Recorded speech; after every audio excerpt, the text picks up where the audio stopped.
tiens à vous remercier d'être tous aussi nombreux présents ce soir. Ça a été long, cette instruction, extrêmement longue, et nous en sommes pour partie responsables. Je ne vais pas jeter la pierre à la justice. Nous avions, vous vous en souvenez probablement, tout à fait au début, dans les premières semaines qui ont suivi la médiatisation du décès de Naomi, nous avions eu une stratégie, à mon sens, mise en place par l'hôpital qui voulait à tout prix nous persuader que Naomi était décédée par une absorption très importante de paracétamol et qu'elle avait été victime d'une hépatite fulminante et qu'il n'y avait donc bien évidemment aucun reproche à faire ni aux uns ni aux autres. Avec ce sous-entendu que cette consommation très importante de paracétamol, on peut même se demander dans quelle mesure ce n'était pas volontaire, ce qui a été tout simplement insupportable à entendre pour toute la famille. Nous avions un premier rapport des médecins de l'hôpital de Strasbourg qui nous confirmait donc cette hypothèse, puis un deuxième rapport d'expertise désigné par la juge d'instruction, des experts qui ont conclu de façon tout à fait étonnante à cette hépatite fulminante. Et il nous a fallu nous-mêmes aller chercher l'avis d'un expert pour contrer ce scénario qui était absolument pas scientifique, tout simplement parce que même si l'autopsie réalisée sur Naomi a été extrêmement difficile, on parle d'organes putrifiés, et on parle d'un corps très difficile, dans un état catastrophique et très difficile finalement à tel point qu'on n'a pas obtenu à ce jour, et on ne l'obtiendra jamais, les causes exactes du décès. Mais ce dont nous sommes certains, c'est qu'une hépatite fulminante a une action très particulière sur les cellules du foie.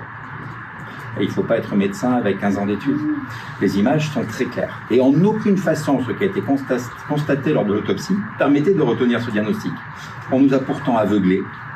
Et il a fallu 4 expertises en tout pour venir sortir le paracétamol de l'histoire de Naomi. Et tout cela a été très difficile, a nécessité plus de 4 années d'instruction. C'est une des raisons principales pour lesquelles nous avons dû supporter un délai de procédure aussi long. Cependant, les experts ont tous conclu également que la situation dans laquelle se trouvait Naomi ce jour-là était catastrophique. Et ce, catastrophique dès le premier instant où elle appelle les secours. Il y a eu, de par l'attitude de cette opératrice, à peu près 1h30 de retard, à minimum. 1h30 où les secours ne viendront pas. 1h30 de grande souffrance pour Naomi et de grande souffrance aujourd'hui pour toute la famille. Mais il n'empêche que, aussi difficile que ça puisse être à accepter, et je crains que d'ailleurs la famille ne l'accepte toujours pas aujourd'hui, tous les experts ont considéré qu'il s'est passé comme un cataclysme dans le corps de Naomi, une hémorragie abdominale, on n'est même pas certain de l'organe, mais en tout cas une hémorragie massive, et qui a inévitablement entraîné le décès et que l'on n'aurait pas pu éviter. Et c'est la raison pour laquelle aujourd'hui, demain, nous n'aurons pas de chef d'inculpation homicide involontaire. Parce qu'une faute, pour qu'elle soit sanctionnée, il faut qu'il y ait un lien entre cette faute et le décès. Et dès lors que les experts retiennent tous, avec certitude, qu'il n'aurait pas été possible de sauver Naomi, on ne pourra pas poursuivre cette opératrice pour homicide involontaire. En revanche, pour non-assistance à personne en danger, c'est une évidence. Et c'est ce que demain, nous espérons, à travers les débats, nous espérons obtenir cette condamnation de cette opératrice qui s'est comportée de façon, certes, totalement inhumaine, il n'y a pas de discussion là-dessus, mais c'est pas pour ça qu'elle sera condamnée. C'est pour ne pas avoir fait son travail, à savoir apprécier le danger, le péril dans lequel se trouvait Naomi, et transmettre la communication téléphonique à un médecin régulateur qui aurait aussitôt déclenché les secours. Voilà de quoi il s'agit. Alors ensuite, vous y ajoutez en effet le caractère inaudible de cette bande sonore. Je ne sais pas si vous avez eu l'occasion de la réécouter systématiquement. Il m'arrive de travailler sur le dossier de Naomi. Il m'arrive de la réécouter. Elle m'est toujours aussi insupportable. Elle est toujours aussi inconcevable. Et l'attitude aujourd'hui que va présenter cette charmante personne à la barre demain, eh bien, elle est un peu le reflet de ce comportement inacceptable. Je m'explique. On va plaider la relaxe. Je ne suis responsable de rien. Alors, le premier responsable, c'est l'opératrice des pompiers qui m'a mis dans une mauvaise réflexion parce que grosso modo, elle m'a fait considérer que la personne était dans l'excès. Ou... Ensuite, c'est le SAMU qui est responsable. C'est pas moi. Moi, je ne fais que respecter les protocoles et je n'ai fait qu'appliquer les protocoles. Tout ceci est totalement inexact. Et pire encore, et je viens de l'apprendre il y a seulement quelques minutes, je viens juste d'en informer la famille,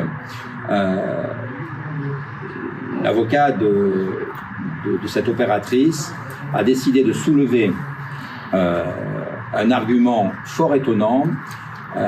Dès le début de l'audience de demain, il demandera à ce que cette affaire soit renvoyée à l'instruction au motif que l'ordonnance n'aurait pas suffisamment motivé le pourquoi de la présence de sa cliente à la barre demain, à savoir la non-assistance à personne en danger.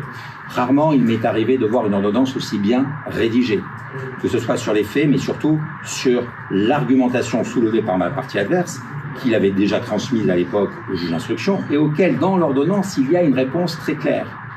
Vous ne pouvez pas prétendre que votre cliente allait ignorer n'avait pas conscience du péril dans lequel se trouvait Naomi. Elle nous dit tous, elle nous le dit à tous aujourd'hui, je vais mourir. Qu'est-ce qu'il faut dire de plus pour apprécier le péril? Nous, on veut vraiment que la justice soit juste, ça c'est ce qu'on attend, et aussi comprendre en fait qu'est-ce qui s'est passé dans la tête de cette personne-là. Et surtout de savoir s'il y a un minimum de regret. C'est pas l'impression qu'on a jusqu'à présent. Justice pour nous, c'est la première chose que nous attendons. Demain, je crois que la juge sera apte de nous donner une possibilité un peu d'avancer, de tourner un peu la page. Donc demain, on s'attend à ce que vraiment justice soit faite.